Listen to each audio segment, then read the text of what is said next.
When I look back on it now, the signs were always there, scattered like puzzle pieces I didn't bother to assemble.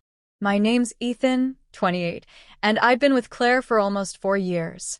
To everyone on the outside, we were that picture-perfect couple, always smiling in photos, traveling together on long weekends, and talking openly about marriage. My parents adored her, and my friends treated her like family. For the longest time, I did too. We met during a volunteer event in college. She had this sharp wit and effortless confidence that drew people in, and I couldn't help but fall into her orbit. Our connection was quick, almost too quick, but I told myself that's what love felt like. Immediate, intense, undeniable. Within months, we were inseparable, the kind of couple that finished each other's sentences. It felt like the beginning of a forever story. The years that followed blended into a rhythm. Late-night study sessions turned into early work commutes. Cheap takeout evolved into Sunday cooking experiments. We built routines, inside jokes, a whole language of us. When she suggested moving in together after graduation, I didn't hesitate. I thought we were laying the foundation for a lifetime. Still, in quiet moments, I noticed cracks.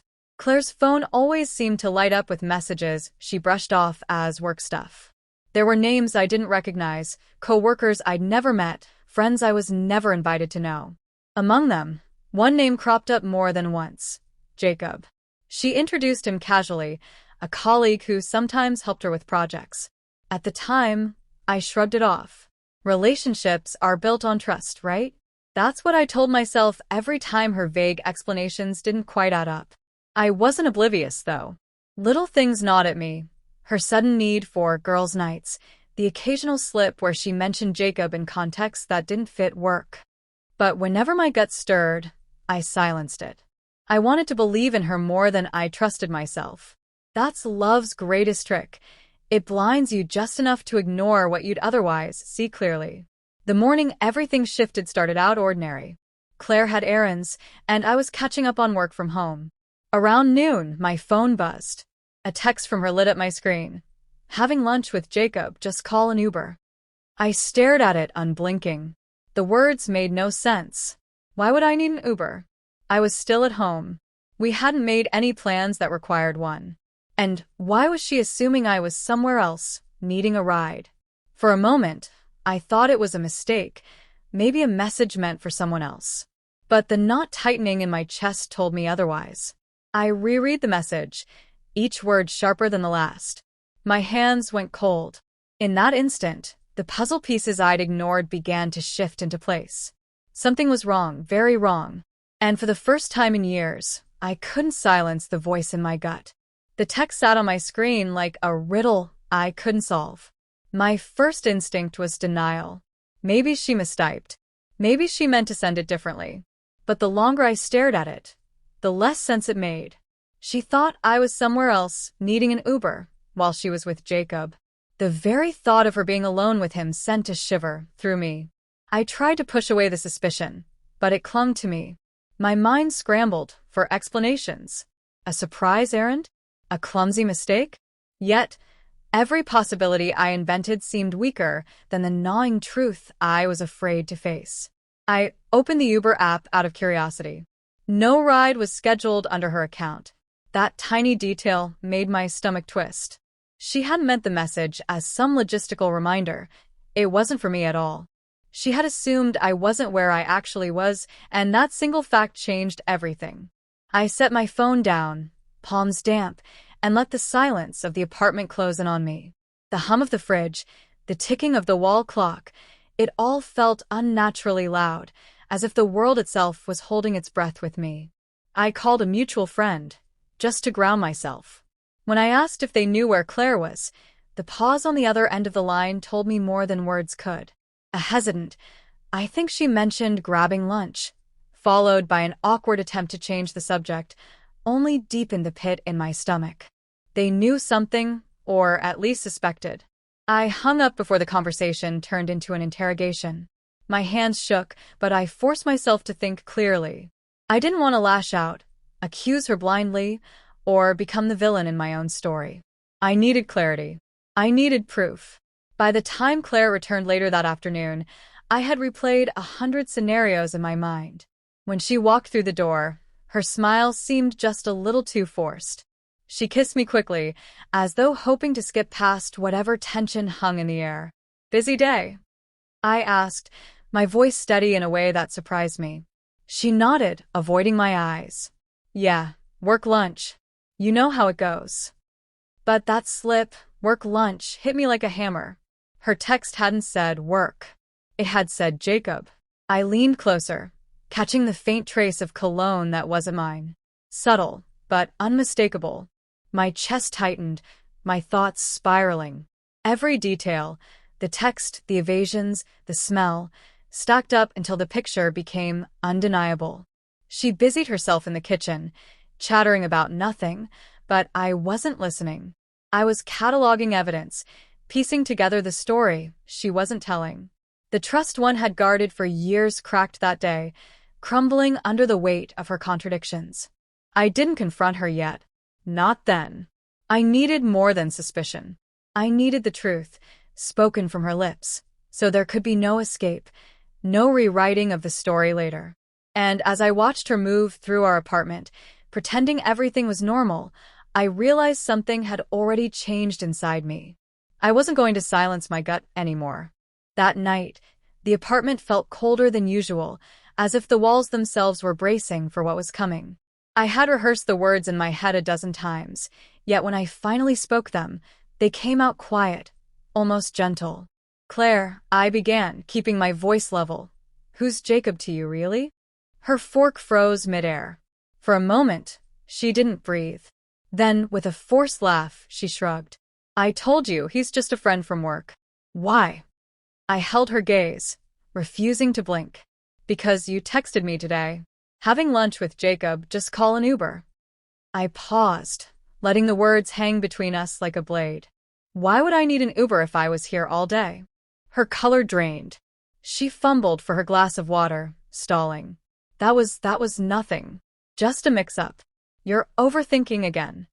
The word, again, wasn't an accident. It was a tactic, a dismissal meant to make me doubt myself. Gaslighting, subtle but sharp. I leaned back, calm but unyielding. "Then explain it to me.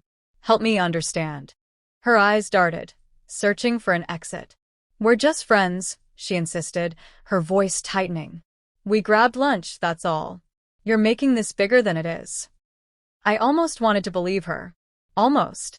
But the inconsistencies screamed louder than her excuses. "And the cologne?" I asked softly. "The one that isn't mine?" That broke her composure. Her shoulders sagged, and the defiance in her eyes gave way to something closer to panic. For the first time, she realized the lies weren't holding. "It just happened," she whispered, words tumbling out like stones. "I didn't plan it. We've been distant and Jacob, he was just there." My chest ached as though she'd struck me. It just happened. As if betrayal could ever be accidental. As if stepping outside the boundaries of our relationship was some clumsy misstep instead of a deliberate choice. I swallowed hard, fighting the urge to shout. Instead, I said the only thing that mattered. "You chose this." She tried again, desperate now. "It didn't mean anything, Ethan." I was confused. "We can work through this, please." But something inside me had already hardened. Her pleas fell flat against the weight of her actions. I wasn't angry anymore, not in the explosive way I thought I'd be. I was empty, carved hollow by disappointment. I stood, my chair scraping the floor. "No, Claire. You made your choice. And now I'm making mine." The silence that followed was suffocating. She cried, reaching for me, but I stepped back. I couldn't be her safety net anymore, not after she cut the rope herself. Gathering what little strength I had left, I walked to the bedroom, pulled a bag from the closet, and began packing. Each folded shirt, each pair of socks, felt like a quiet declaration. I will not stay where I am not respected. By the time I closed the zipper, my heart was pounding, but my decision was unshakable. I wasn't losing her. She had already lost me. The first night after leaving felt like walking through fog. I stayed at a friend's spare room, lying awake on a mattress that smelled of unfamiliar laundry detergent. The silence pressed down on me, but at least it was honest silence, not the suffocating quiet of an apartment filled with unspoken lies. In the days that followed, pain came in waves.